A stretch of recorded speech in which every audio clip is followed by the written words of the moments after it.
they stuck their hand down in between those bales, and it was so hot they had to pull their hand out, but they're just hoping that it wouldn't ignite. But it did next morning.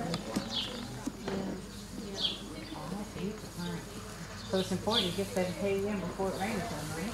Yes, it is, and to let it dry well before you do so. Before you sack it or So it's not green. store it.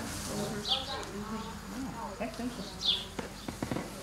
So Some this barn's 100 years old, give or take. sections up. It had a not as a peaked roof in the beginning. You can see where the old beams kind of end and the roof begins. It had a flatter roof, and they call this a hipped roof. Okay.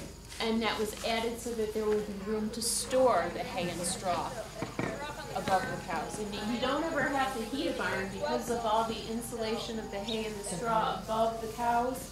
Their body heat keeps the downstairs comfortable.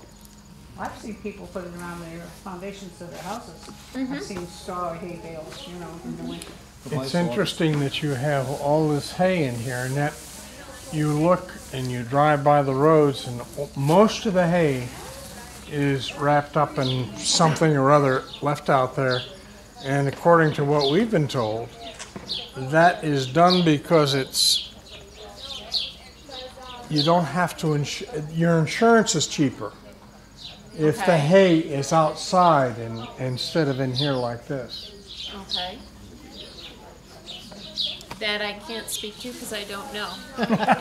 And we never got into that practice of the long tubes of white that are outside. We never did that. We always the long tubes of white are terrible because now they've got the natural color, so you don't have to have the white, which is terrible.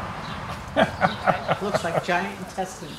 I think of worms or something like that. I like the bales. They look like big marshmallows out there.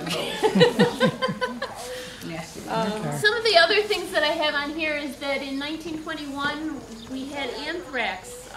That is a naturally occurring disease that can hit animals. They catch it from their feed, and 9 of the 20 cows died that year due to that. The first milking machines were installed in 1922. The first tractor was bought in 1920. Electricity came to this road in 1924. The south side of the operation here, my father said that this side was purchased first, and then the other side. The other side was purchased in 1926.